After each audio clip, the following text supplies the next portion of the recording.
Assalamualaikum warahmatullahi wabarakatuh.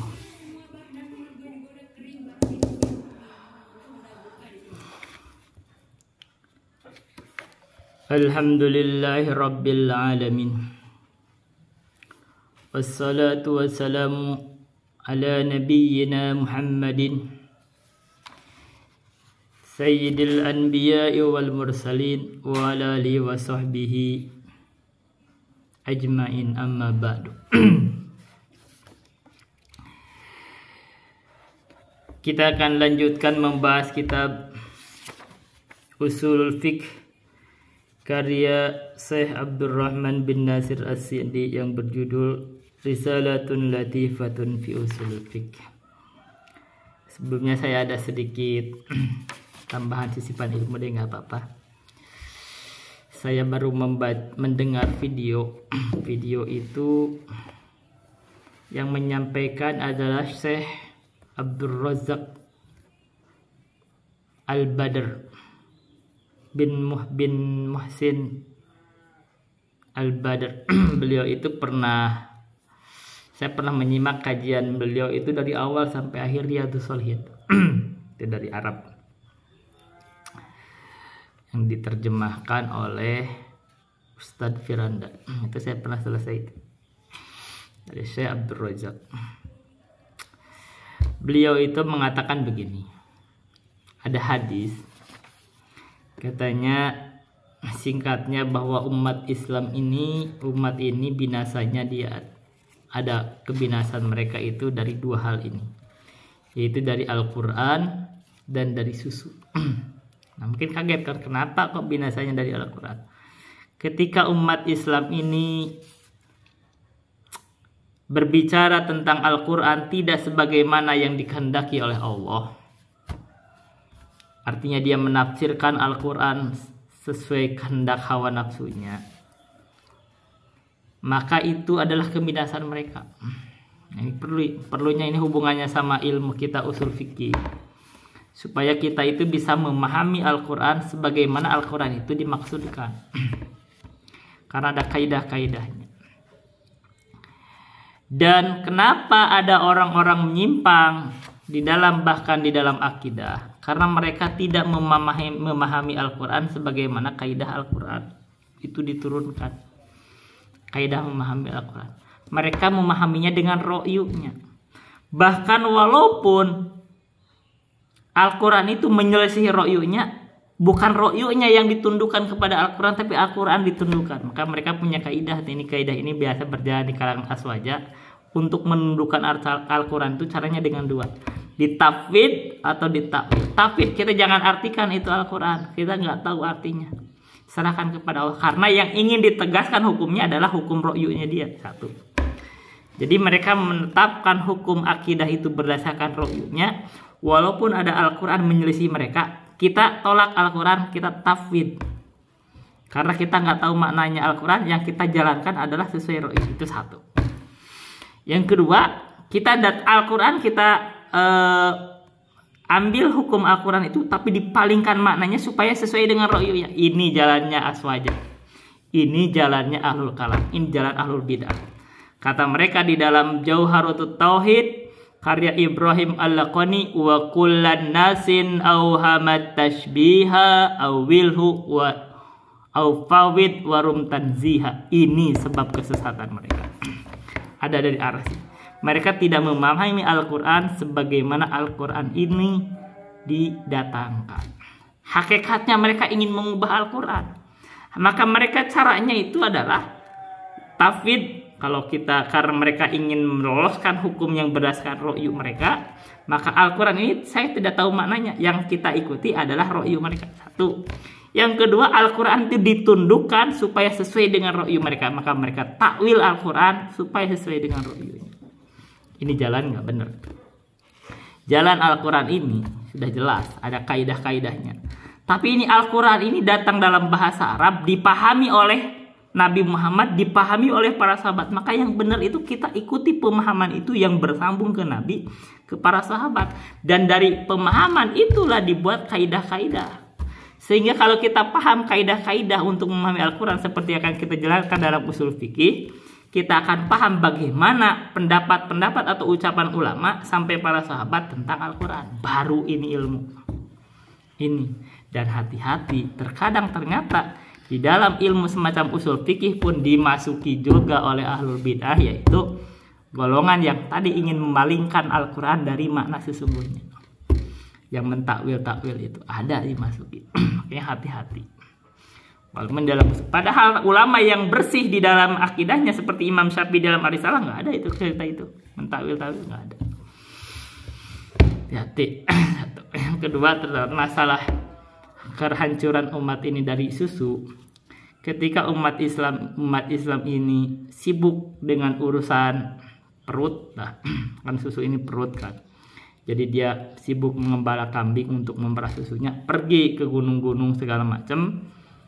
Tapi untuk meninggalkan agama, menyebabkan meninggalkan agama, dia tidak sholat Jumat, tidak sholat berjamaah, bahkan tidak sholat, udah itu hancur mereka. Walaupun sebenarnya ada di kondisi lain. Ada kondisi lain bahwa orang yang sibuk dengan urusan misalkan pergi ke gunung atau pergi usur kambing, pergi urusan pertanian, itu justru ada keselamatan di kondisi tertentu, yaitu ketika fitnah. Jadi kalau kita ada fitnah, yang disebut fitnah adalah perselisihan umat Islam. Umat Islam berselisih, berperang. Nah, ketika terjadi peperangan, ini memang kejadiannya lain, ini khusus. Kalau kondisi begitu, dia sibuk urusan kambing, pergi ngurus kambing, pergi ke gunung untuk menghindari dari fitnah, itu buat keselamatan. Jadi kita didudukkan konteksnya. Kita lanjutkan dulu ya, membahas usul fikih. Kemarin kita sudah membahas tentang definisi usul fikih yang belum selesai.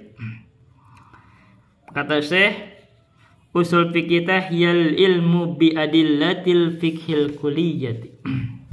Itu baru sampai segitu kan.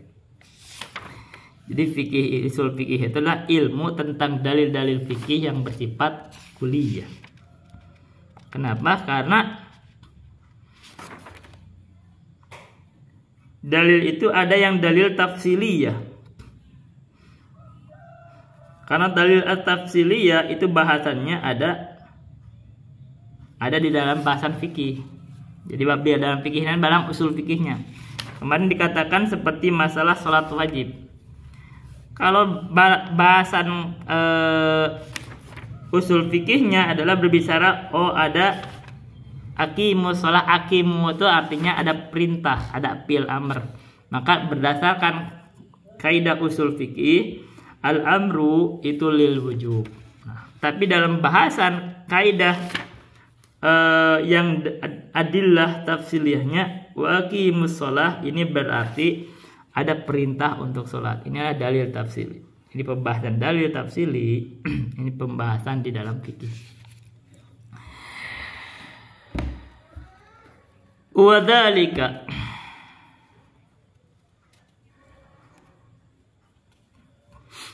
Wadhalika annal fikha dan karena itu wadhalika dan itulah itu dari kata itu annal fikha, sesungguhnya fikih itu imma masailun yutlabul hukmu alaiha bi ahadil ahkamil khamsati wa imma dalailu yustadallu biha ala hadhil masail. Dan itu atau karena itu annal fikha, sesungguhnya fikih itu imma masailun yutlabul hukmu alaiha,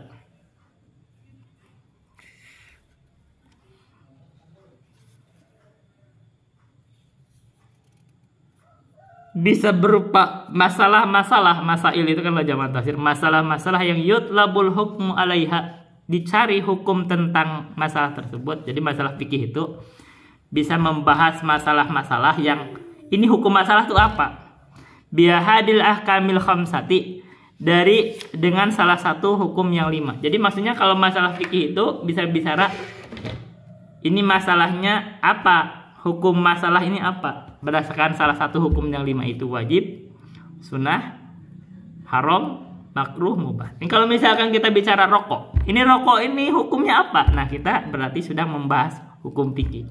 Apakah haram, apa makruh, apa mubah? Gitu. Mubah artinya halal. Apakah wajib atau sunnah? Nah, ini membahas betul. Wa imma dalailu yustadallu biha, dan bisa juga berupa dalil-dalil yang yustadallu biha, diambil pendalilan biha dengan dalail tersebut ala hadhil masaili, terhadap masalah ini. Jadi fikih itu al-imma masailu yutlabul hukmu alaiha,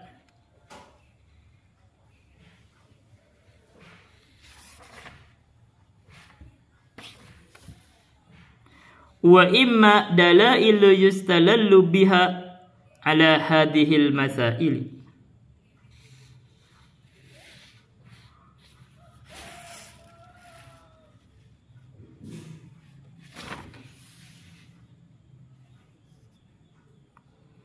Fal fiqhu, kita coba baca sedikit. Fal fiqhu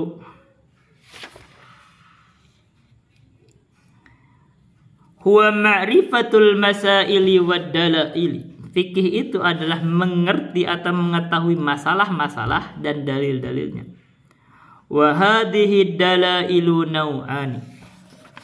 Dan dalil-dalil ini ada 2 bentuk.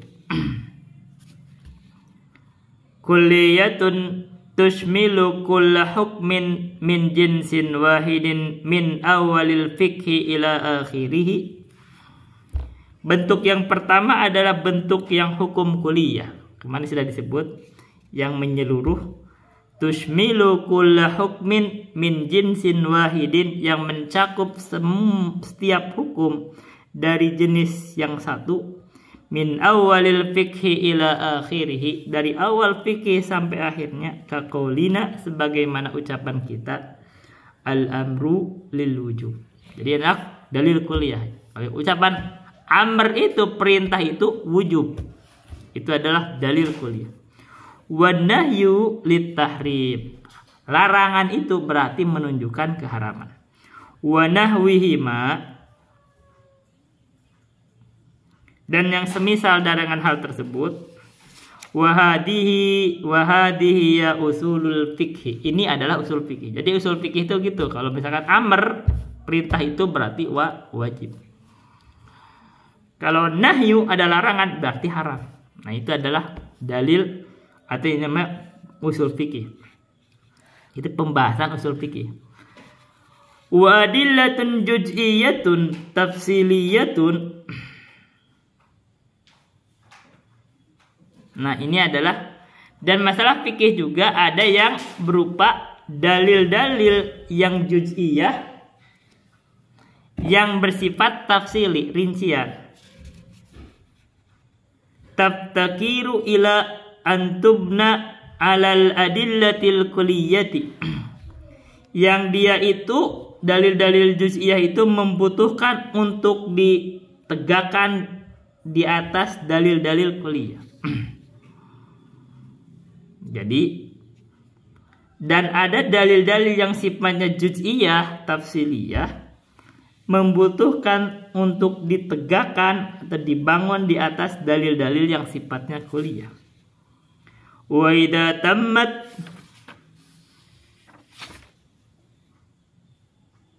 hukmun alal bentar. Wa idza tammat, dan bila mana sempurna,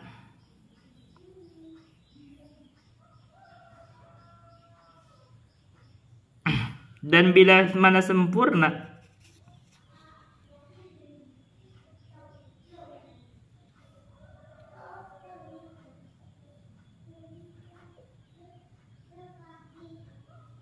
apa sempurna?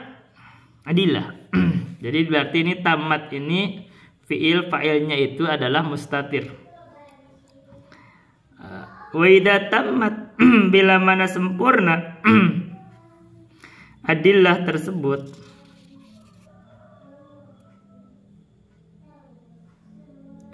hukima maka, nah ini jawab dari itu, maka dihukumi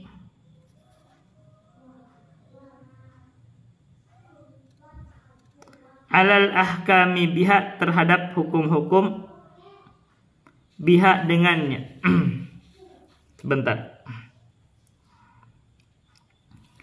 Sebentarnya karena kita harus melihat dulu ini fi'il fa'il. Wa idza tammat bila mana sempurna. Sempurna ini adalah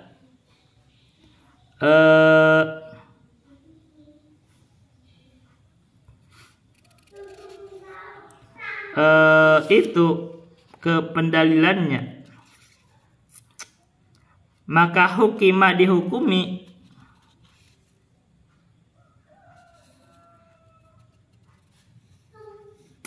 ya Pak,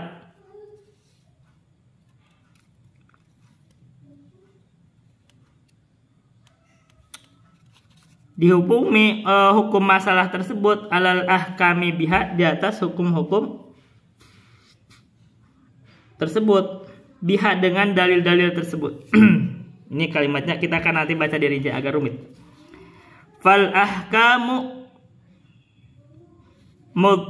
mudtarratun ila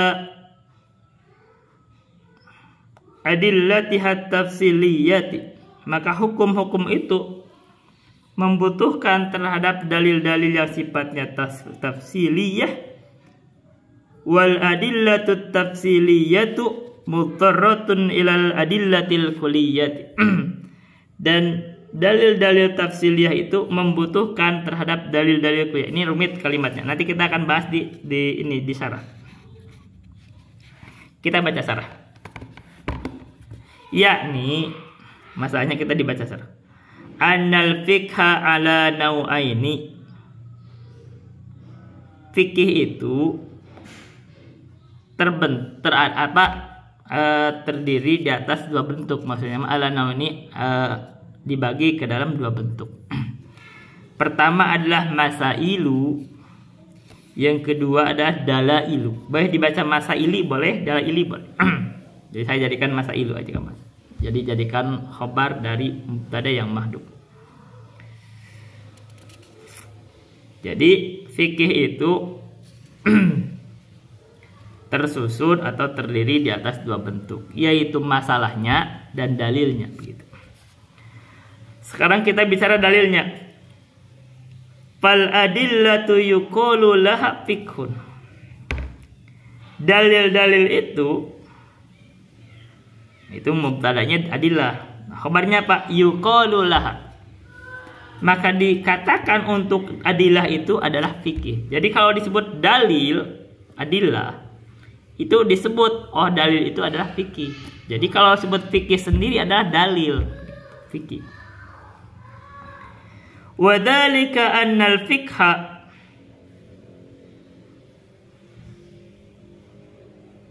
marratan yutlaqu 'alal mas'alati. Dan itu karena sesungguhnya fikih itu diitlaqkan juga terhadap masalah. Mislu, contohnya wujubus sholat, wajibnya sholat.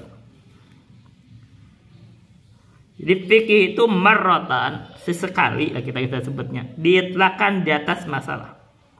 Contohnya wajibnya sholat, itu fikih, wajibnya sholat. Arti wajibnya sholat itu adalah bahasan fikih. Sholat itu wajib. Wa marratan yutlaqu alal qudrati alal istikhrajil ahkami minal adillah. Dan kadang atau sesekali diitlaqkan pula fikih itu terhadap kemampuan untuk mengeluarkan hukum dari pendalilan. Itu fikih. Berarti kalau mengeluarkan hukum dari pendalilan itu disebut fikih. Jadi fikih itu ada masalah, ada dalil. Nah, kalau di masalah, hukum masalah, ada mengeluarkan hukum dari dalil-dalilnya, itu hukum atas masalah, itu masuk fikih. Walidzalika yuqalu, dan karena itu dikatakan fulanun indahu fikhun. Seseorang itu dia memiliki fikih. Maksudnya apa? Nah, kadang disebut fikih itu indahu malakatun yatamakkanu biha min istimbatin wa istikhrajil min istimbatin wa istikhrajil ahkami minal kitabi wa sunnati. Jadi kadang disebut dia itu memiliki fikih karena dia memiliki malakah. Malakah itu maksudnya memiliki ilmu. Yatamakkanu biha, yang dia itu tamakun, kokoh dengan ilmu tersebut, min istinbatin, dari istinbat, dari mengeluarkan hukum atau mengambil pendalilan, wa istikhrajil ahkami, dan mengeluarkan hukum, minal kitabi wa sunnati, dari kitab dan sunnah. Jadi kalau orang misalkan begini, kalau orang berbicara dengan Al-Quran, terus dari Al-Quran itu dia berbicara ini hukumnya begini karena mengambil pendalilan dari Al-Quran, ini berarti orang itu memiliki fikih. Gitu. Berarti yang disebut memiliki fikih, pertama dia diitlaqkan mengerti masalah, misalkan sholat itu wajib, dia fikih. Atau yang disebut mengerti fikih adalah dia bisa mengeluarkan pendali hukum-hukum tersebut, dia memiliki keilmuan, yang keilmuan itu bisa melakukan istimbat dan bisa mengeluarkan hukum, yang hukum itu berasal dari Al-Quran dan Sunnah. Wah, itu lebih kokoh lagi. Ini udah masuk ke derajat yang tinggi itu. Kita baca. Wa yutlaqu. Ini kita baca dari sarahnya kan, tadi kalau dari situ kan agak ini ya. Kita baca dari sarah biar tambah jelas. Wa yutlaqu lafdzul fiqhi wa yuradu bihi al masailul juz'iyyatu al mustanbatatu. Tapi diitlaqkan juga yang disebut fikih itu, yaitu wa yuradu bihi, yang dimaksud dengan fikih adalah al masailul juz'iyyatul mustanbatatu, yaitu masalah-masalah yang sifatnya juz'iyah yang dikeluarkan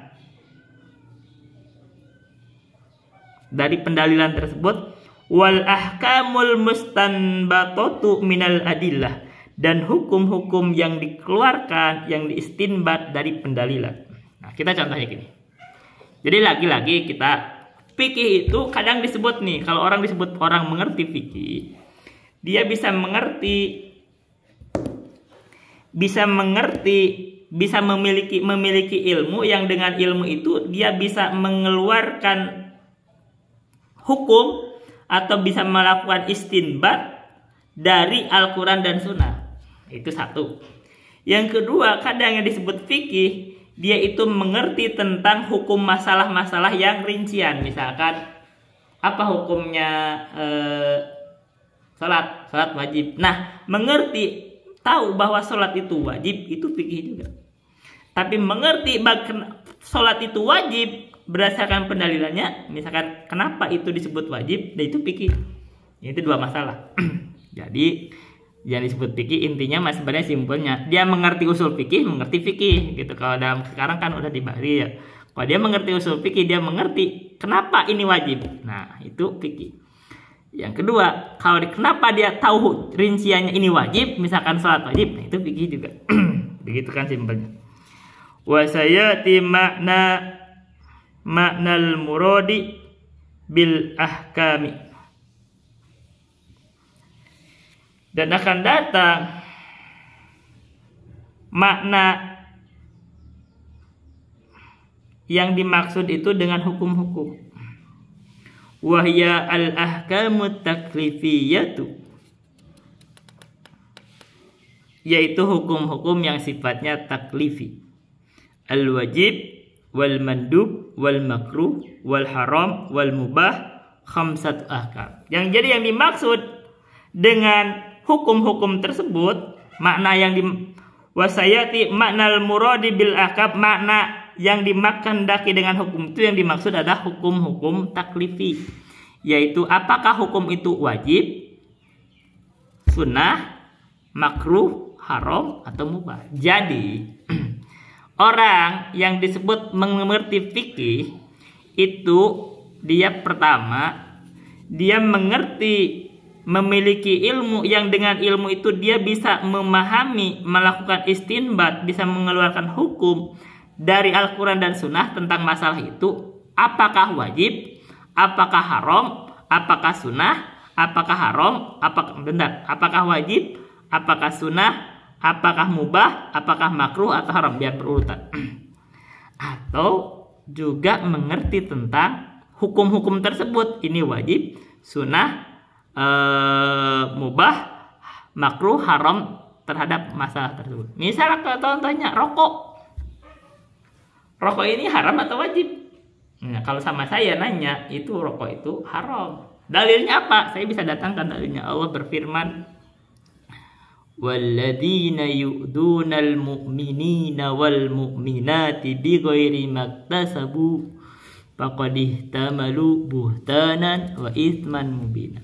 Pakai dalil umum. Rokok ini mengganggu. Bentuk mengganggunya itu adalah kalau kita merokok, itu udaranya itu pengap orang lain, berarti haram karena mengganggu orang, kan gitu. Karena Allah berfirman, dan orang-orang yang yu'dunal mu'minina wal mu'minati bighairi maktasabu, yang menyakiti kaum mukminin atau kaum mukminah tanpa dosa yang mereka lakukan, faqad ihtamalu buhtanan wa itsman mubina, maka dia sungguh telah menanggung kedustaan dan dosa yang nyata. Nah, ini rokok. Jadi kalau ditanya sama saya, rokok itu hukumnya apa? Haram, berdasarkan pendalilan yang kita keluarkan. Satu. Ini berarti mengerti tentang memiliki malakah, berarti memiliki ilmu yang dengan ilmu itu bisa mengeluarkan hukum dari Al-Quran dan Sunnah. Ini rokok kan tidak disebut di dalam Al-Quran, rokok haram enggak, tapi kita bisa keluarkan, ini berarti punya fikih. Yang kedua, kalau ditanya rokok haram atau ini, kita ngerti ini rokok, nah ini hukumnya salah. Ini tahu rokok ini haram misalkan, kalau tanya saya haram, ada pendalilnya begitu. Rokok ini madorot, kita ngerti pendalilannya. Rasulullah bersabda, la doror wala diror. Kita kan tidak ada yang membahayakan diri dan membahayakan orang lain. Nah, rokok ini membahayakan diri dan orang lain gitu loh. Dia membahayakan ketika bahayan rokok. Dirinya sendiri kadang-kadang menyebabkan batuk, menyebabkan sakit. Dan membahayakan orang lain. Orang lain jadi batuk. Kadang-kadang saya punya anak itu pernah plek. Itu diobati itu 6 bulan. Itu tidak tahu dari mana, dari siapa saya gak ngerokok. Mungkin kakeknya suka ngerokok gitu kan. Itu madarat. Dan kita ada bisa masalah lain, ini rokok, ini ada uang, ini mahal sebenarnya. Kalau misalnya orang kadang-kadang kalau nggak punya uang, kalau menanti itu kadang memaksainnya. Dan itu ada bentuk pemubadiran harta. Allah berfirman, wala tubadir tabdiro innal mubadirina kanu ikhwanas syayatin wa kana syaitanu lirrahmani kafuro. Kamu jangan berbuat mubadir. Sesungguhnya perbuatan orang-orang yang mubadir itu adalah temannya setan. Dan adalah setan itu terhadap Robnya itu adalah kufur. Banyak melakukan kekafiran. Sementara rokok ini mubadir, itu dibakar. Begitu. Kalau tanya sama saya. Jadi kalau orang berpendapat lainnya silahkan. Kalau saya berpendapatnya begitu, ya itu. Jadi kalau begitu, nah ini adalah fikih. Oh, berarti ketika bisa mengeluarkan hukum begini, oh berarti dia punya fikih gitu.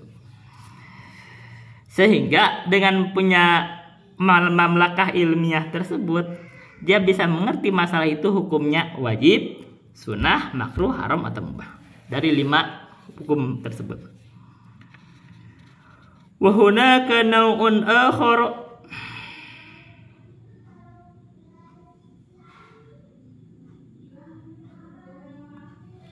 wa hunaka naw'un akharu atau akharun boleh.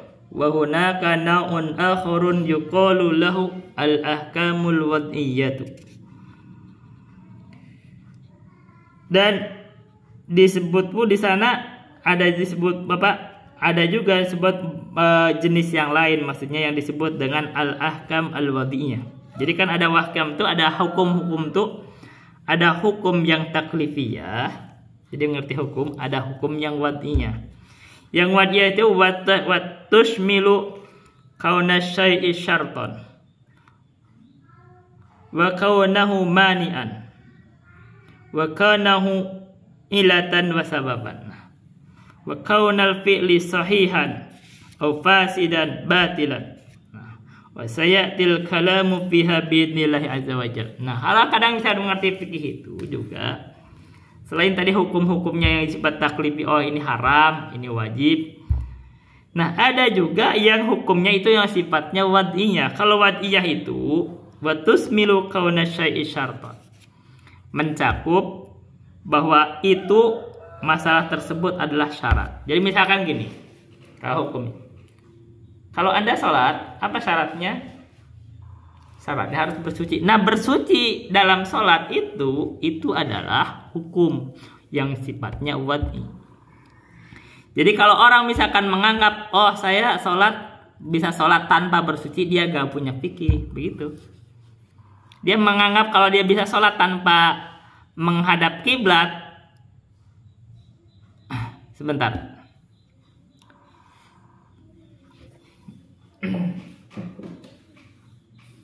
Mana kita bukunya? Ya. Nggak ada bukunya. Oh ya ini. Kita baca takrib dan sekaligus memurojaah. Nah,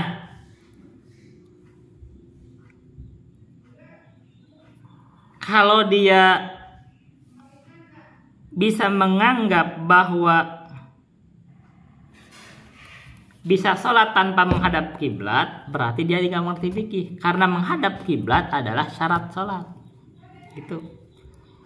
Jadi ini bagian syarat. Jadi kita ngerti syarat itu adalah bagian dari mengenal fikih. Itu namanya hukum wad'i, ahkam wad'i. Jadi hukum itu ada yang taklifi, ada yang wad'i.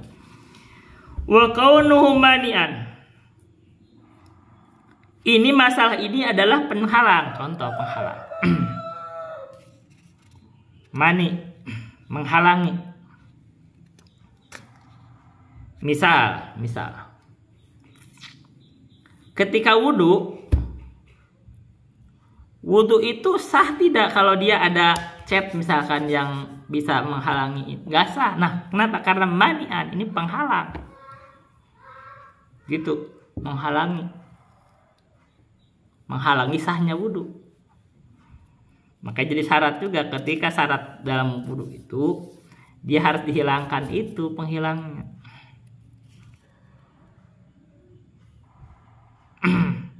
Wa kaunuhu illatan wa sababan. Atau misalkan ini adalah ilat atau sabab. Kita coba bahas. Khamar itu haram. Kenapa haram? Sebabnya karena memabukkan. Nah, ketika tahu bahwa ini memabukkan itu ilat haramnya khamar, ini berarti punya fikih. Karena begitu ilatnya hilang, maka hukum khamar berubah. Itu sudah tidak haram lagi karena sudah jadi suka. Itu. Karena kan kemarin kan disebutkan wa kullu hukmin dairun ma'illati wa hiyallati qad aujabat. Jadi kalau dia ngerti ini ilat, oh berarti dia ngerti fikih gitu. Ini ngerti mani, penghalang. Oke, kita sebut ya. Kan kalau misalkan hukum wala yatimul hukmu hatta tajtami kullu syuruti wal mawanid. Kita sekarang penghalang. Sekarang kita sholat. Sholat ini sah kalau ada syaratnya, ada rukunnya. Sekarang dia batal wudhunya. Nah, sah nggak sholatnya? Tidak, karena ada penghalangnya. Nah, itu batal, itu mani. Gitu. Jadi ketika dia tahu itu penghalang untuk sahnya sholat, karena dia batal wudhu, maka itu punya fikih artinya. Jadi kalau orang asal sholat, padahal dia bawa najis, itu masalah. Sekarang ada masalah lagi. Penghalang kan najis. tahu tentang najis itu juga fikih itu. Makanya ketika orang asal berbicara sembarangan, ini kan saya baru mendengar nih sekarang ada video. Ditanya kalau kencing anjing najis tidak najis. Wah, ini orang gak ngerti fikih sebenarnya. Gitu loh, dia bersembarangan itu nganggap kencing najis, kencing kucing tidak najis, kencing anjing tidak najis. Wah, itu masalah. Jadi mengerti tentang najis, ada pembahasan taharah itu bagian dari mengerti fikih. Karena kalau kamu tidak ngerti itu, nanti kamu sholat ternyata merasa suci, ternyata enggak. Itu mas. Jadi hati-hati. Hati-hati. Yang paling benernya ya, paling bener ya. Kita memang ini belajar usul fikih. Tapi saya tidak merekomendasi Anda setelah baca usul fikih itu baca Quran terus keluarkan hukum. Enggak gitu mainnya. Kita ini belajar usul fikih itu sudah sekedar mengerti bagaimana ulama berdalil. Maka ketika kita belajar usul fikih itu jangan baca Quran langsung berebet. Jangan gitu juga, kita harus dengarkan juga tafsir, dibuka tafsir. Nah, dengan tafsir itu yang mu'tabar, misalkan At-Tabari, Al-Qurtubi, Al-Baghawi, Ibnu Katsir, kita ngerti para ulama itu ketika menafsirkan tuh gini loh arahnya. Begitu, jangan langsung baca Quran kita tafsirin sendiri. Baca hadis tafsirin sendiri, ambil hukum sendiri. Enggak gitu mainnya. Mainnya adalah kita baca kitab fikih ini, ketika kita baca kitab fikih, kita baca ulama itu berbicara dalilnya, kita ngerti mereka itu kenapa mengambil hukum begitu. Misalkan bahkan lah Imam Syafi'i. Kalau kita baca Syafi'i, kita lebih kuat tuh kan. Ketika Imam Syafi'i mengatakan ini wajib, di atasnya ada pendalilan ayatnya. Nah, itu baru ketahuan. Nah, ini kenapa dianggap wajib? Karena pendalilan gitu. Kalau kita belajar usul fikih akan paham tuh kenapa Imam Syafi'i mengatakan begitu. Gitu. Tapi bukan berarti wah, kita lepas saja, kita tidak bersyukur dengan ilmunya para ulama, tidak mengambil manfaat, itu namanya gak bersyukur. Hati-hati, banyak salahnya ntar. Saya enggak gitu, kita gak begitu mainnya. Wa kaunul fi'li sahihan aw fasidan batilan.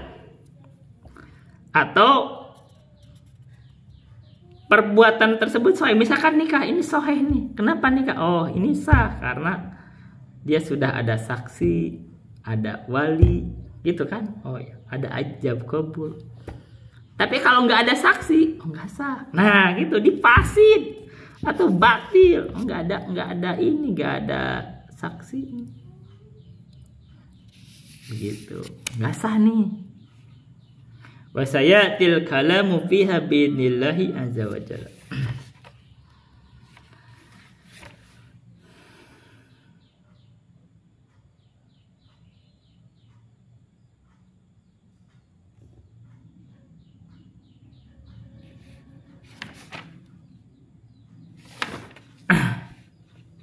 Wa min huna. Kita baca agak lambat aja. Saya ini kan baca kitabnya ini jujur aja. Ini saya on the spot. Jadi saya tidak baca sebelumnya dulu. Jadi saya langsung baca. Jadi kalau saya agak berpikir nggak apa-apa. Sekaligus kita ini menguji juga. Saya menguji bacaan saya. Dan Anda boleh menyimak. Anda boleh untuk mengomentari. Anda boleh mengkritisi. Dan kelihatan ini udah bisa baca atau belum.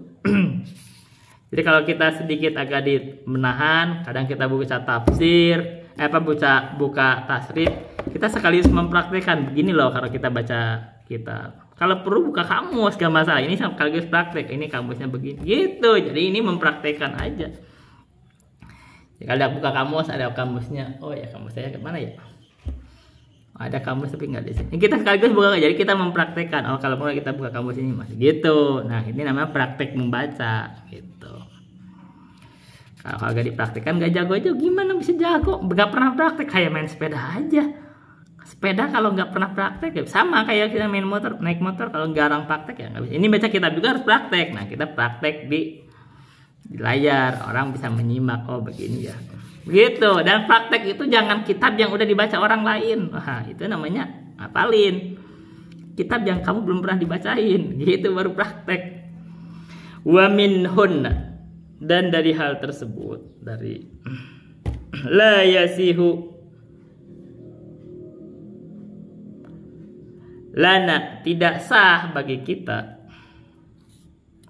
Apa failnya? Nah, kan kita udah ada fiil. Failnya adalah ini, saya bacanya apa? Kita mikir dulu. Nun qaf ro ro.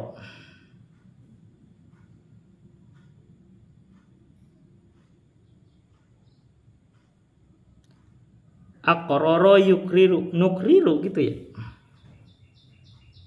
Nukriru. Ini asalnya gitu, enggak nukiru ya. Ada ro kan. Kalau misalkan di biasa, kalau di bahasa Arab kan boleh di idgham gitu kan. Ro dengan biasanya di idgham an-nukirro gitu. Ini nun qaf ro ro. Nunnya adalah dari huruf. Nah, kita sambil praktekkan ilmu kan, itu adalah hurufnya huruf mudhari'ah.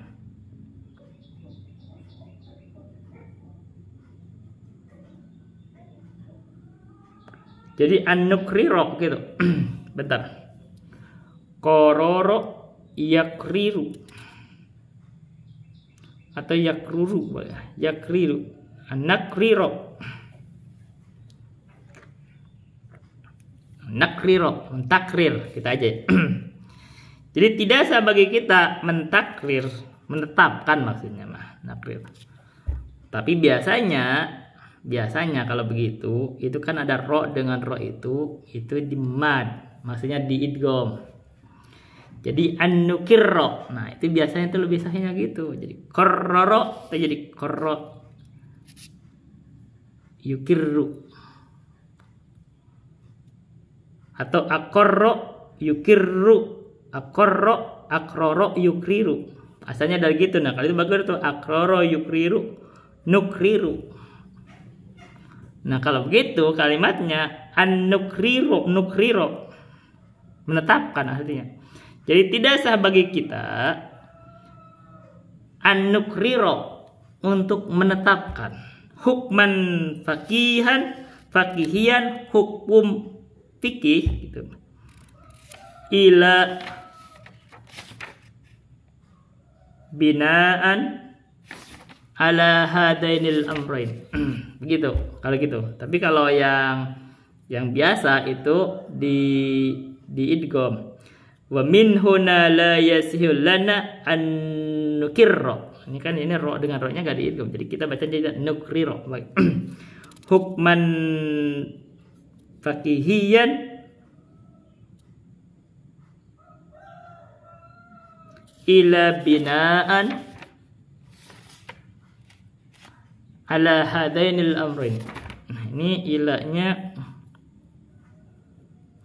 berarti itu istisna mujab. Boleh bacanya itu. Al-amrul awwalu, perkara yang pertama adalah ad-dalilu tafsiliyu, pendalilan yang sifatnya tafsili. Wal amru tsani ad-dalilul kulliyu al-ijmaliyu. Jadi kita itu intinya kalau mau menetapkan hukum fikih, kita harus membangun di atas dua hal tersebut. Mari kita lewatkan, yaitu pendalilan sifatnya tafsili dan pendalilan sifatnya kuli. Kemarin kan disebutkan masalah misalkan wajib sholat, oh itu ada al-amr, itu adalah kuli. Adalah hakimus sholat, itu adalah tafsili. Wal qa'idatul lati yufham bihad dalilu, dan kaidah yang allati yufham, yang dipahami dengan kaidah itu dalil. Jadi kalau kita menetapkan hukum, kita itu harus tahu dalil tafsir, dalil kuli, ijmali, dan kita paham kaidah yang dengan kaidah itu kita paham dalil. Faman ja'ana bi hukmin biduni ayas istanadda yastanidda ila hadainil amrayni fa innahu la yaltafitu ila kalamihi iltafata yaltafitu. Barang siapa yang datang kepada kita dengan satu hukum, tapi dia itu biduni ayyastanidda ila hadainil amrayni, dan dia tidak bersandarkan maksudnya terhadap dua perkara ini, maka fa innahu la yaltafitu ila kalamihi. Jangan ditoleh lah ucapannya, karena itu ngawur bahasa gitu. Jadi kalau orang berbicara ngomong gini gitu ngawur, yang seperti kemarin saya baru dengar ada video. Ini kalau Al-Qur'an dirangkum intinya akan kembali kepada satu aku. Tapi berangkum lagi dalam tiga. Terus mana tauhidnya? Dia tidak bicara tauhid. Iya. Iya. Begitu.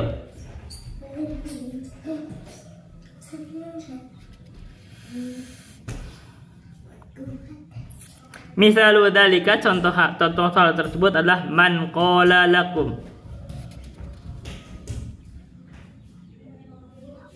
orang yang berkata kepada anda, yajibu alaikum an talbisu ala ru'usikum libasan. Misalkan orang berbicara gini, wajib atas kamu itu memakai pakaian di atas kepala kamu. Jadi kalau kamu ada berkata, oh wajib nih kepala kita dipakaikan pakaian, naqulu lahu nahtaju ila syai'ain, maka wajib bagi dia itu, kami berkata kepada dia itu, kami butuh terhadap dua hal. Pertama, ila dalil tafsili, dalil tafsirnya.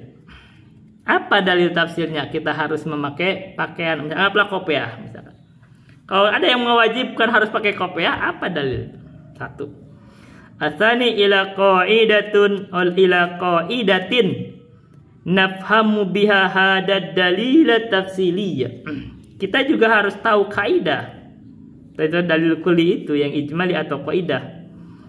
Yang dengan kaidah itu kami paham dengan kaidah tersebut, dalil tafsil tersebut.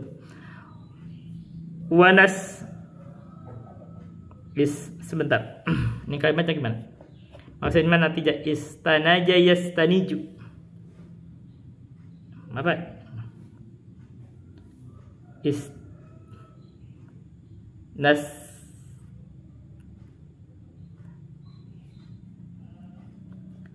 Istanja yastanji. Enggak, sebentar.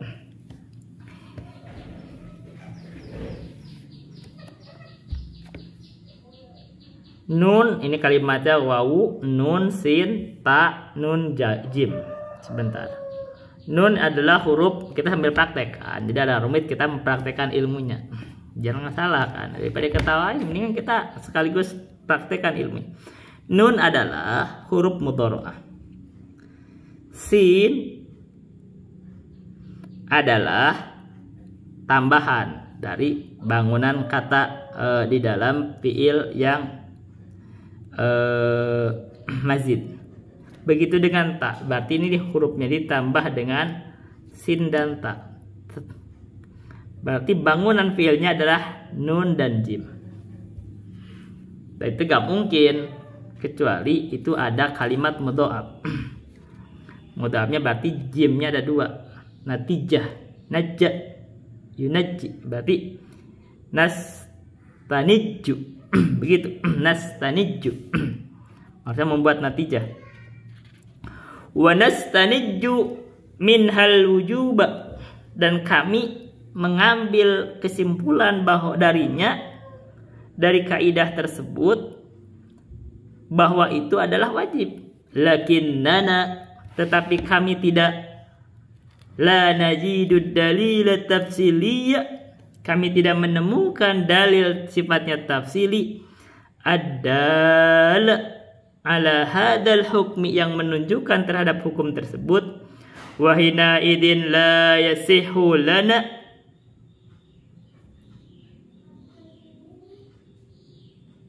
an nukriru hadal hukma, dan karena hal tersebut tidak sah bagi kami untuk menetapkan hukum tersebut. Nukriro, jadi bukan nukirro, jadi tidak begitu. Kita akan lanjutkan. Jadi habis nganterin si Ubed. Jadi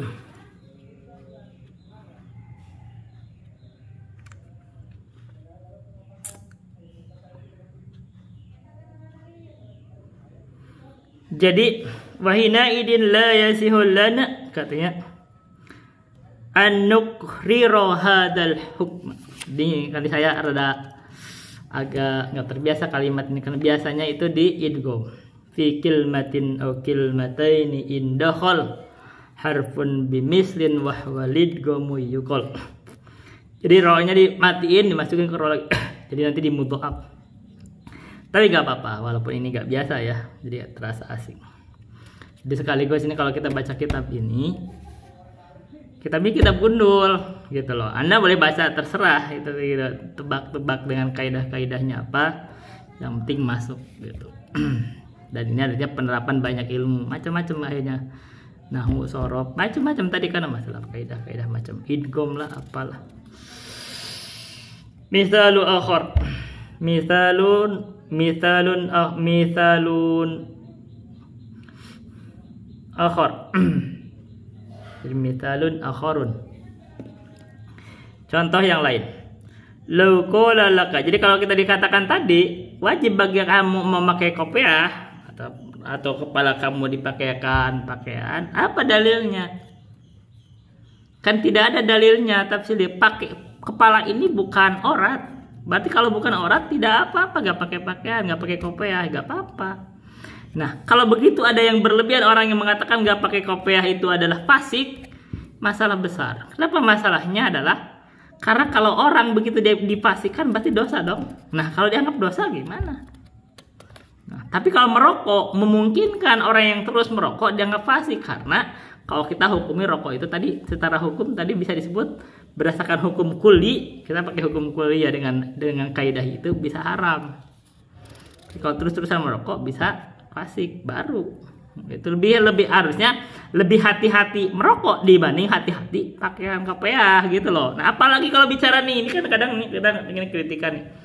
Orang nganggap kalau nggak pakai, ini orang Aswaja ya, orang NU. Orang NU tuh kalau yang ekstrim itu nganggap pakai sarung itu wajib. Makanya kemana-mana pakai sarung, itu ke sawah aja pakai sarung. Nah gitu loh kan, ini ekstrim tuh. Berarti kalau nggak pakai celana itu bid'ah begitu. Kok kamu pakaian di bid'ah-bid'ahin, ibadah kagak di bid'ah-bid'ahin? Ini masalah. Gitu loh. Kadang-kadang pakai pakaian itu kalau nggak pakai sarung bid'ah. Jangan fasik apa, kadang kemana-mana pakai gitu, masalah. Hati-hati. Mana kewajiban harus pakai sarung? Gak ada, itu kan kebiasaan, ya kan.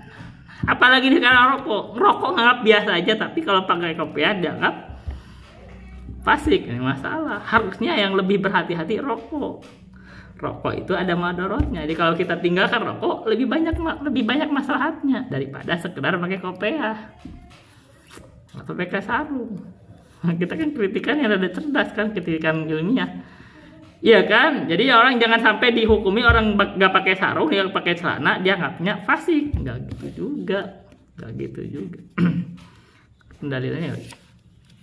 Sekarang contoh yang lain. Lau qala laka qailun. Andaikan ada orang yang berkata kepada kamu, seseorang berkata begini, yajibu alaika an tajlisa fil masjidi ba'dal fajri hatta tulu'i syams. Kita tulu'inya itu dibaca ini karena hatta kan bisa jadi harfu jar. Wajib atas kamu untuk duduk di masjid setelah sholat subuh sampai keluar matahari. Naqulu nahtaju ila dalilaini. Kami berkata, kami butuh terhadap dua dalil. Pertama, dalilu tafsiliyu wa dalilu ijmaliyu. Satu dalil tafsili, dua dalil ijmali. Boleh dibaca dalil, bisa dibaca dalili, boleh. Dalilu tafsili wa dalili ijmali, boleh. Jadikan badal. Misal salis, contoh yang ketiga. Idza qala qailun.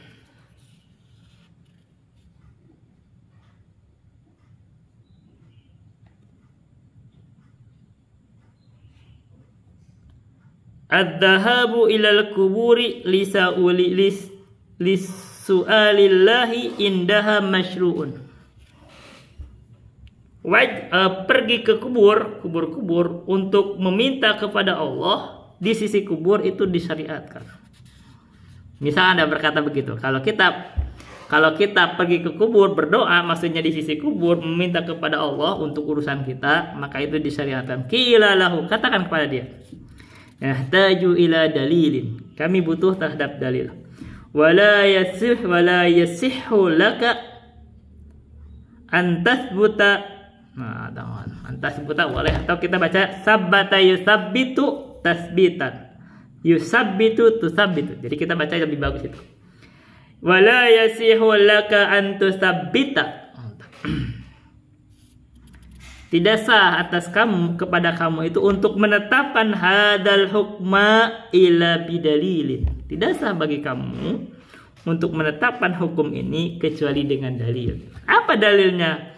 Mengatakan kalau pergi ke kuburan itu untuk meminta kepada Allah itu disyariatkan. Nah, gitu. Wahada min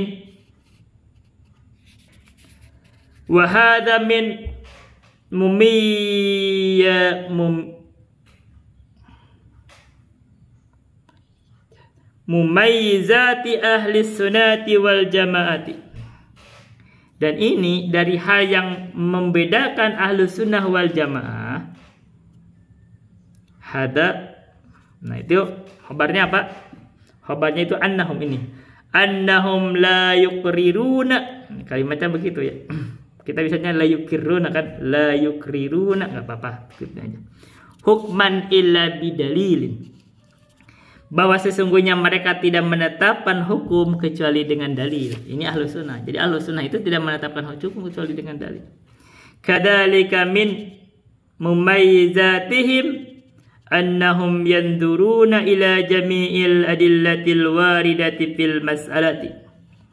Dari perbedaan mereka dari ahlu sunnah itu bahwa sesungguhnya mereka itu yanduruna ila jami'il adillati al waridati fil mas'alati. Mereka itu memandang seluruh dalil yang ada di dalam masalah ini, hukum ahlu sunnah itu. Jadi kalau ahlu sunnah itu kalau bisa menghukumi, kumpulkan dalil, dilihat semuanya, dikompromikan. Jadi gak satu langsung ngambil kesimpulan, begitu ada dalil lain dia akan goncang. Enggak, dalil dikumpulkan baru dibuat kesimpulan. Wala yaqtasiruna ala dalilin duna dalilin, dan mereka tidak mengkhususkan atau yaqtasirun itu yang mengkhususkan atau tidak mengambil hukum di atas dalil, tidak, tapi mengabaikan dalil-dalil. Maksudnya tidak mengkhususkan lah, gampang. Begitu.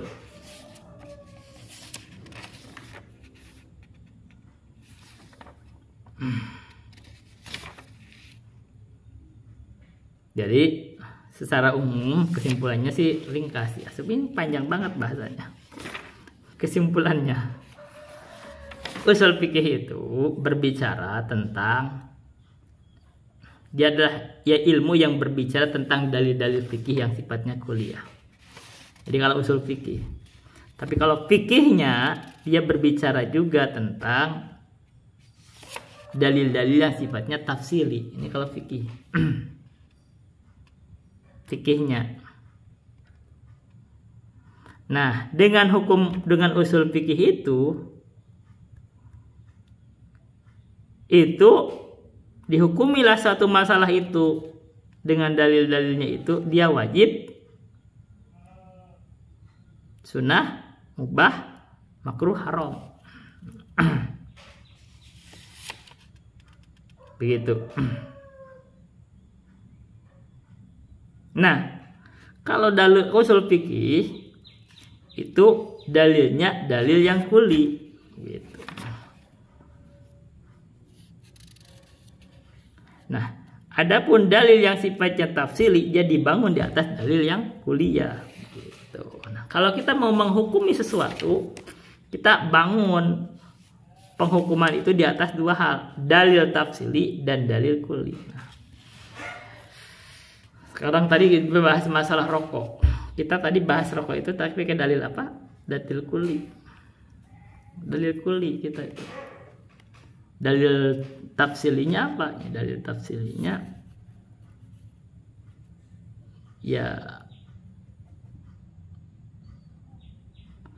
tidak kita ketahui ada dalil khusus yang tentang rokok. Karena itu di situ ada memungkinkan perselisihan pendapat. Maka ketika mengharamkan rokok, ada yang tidak sampai mengharamkan, itu hanya memakruhkan, kan gitu. Nah, kalau di konteks ini berarti kalau masalah rokok ini wajar ada ikhtilaf karena tidak ada dalil tafsilinya. Ada disebut kata haram rokok gitu, itu berarti dalil tafsili di situ masalahnya. Beda sama sholat. Sholat itu ada dalil yang kuli, ada dalil ijmali. Tapi kalau masalah pakaian, misalkan kopiah, kita tidak temukan dalil kuli dan ijmalinya, ya kuli dan tafsilinya, gitu. Kalau kamu mewajibkan harus pakai kopiah, masalah itu. Tapi kalau rokok tadi ada dalil kuli di situ. Di situ ada dalil kulinya. Kalau dia ada madarat, gitu. Itu ya. Baik, itu aja yang bisa saya sampaikan. Billahi taufiq wal hidayah. Wassalamualaikum warahmatullahi wabarakatuh.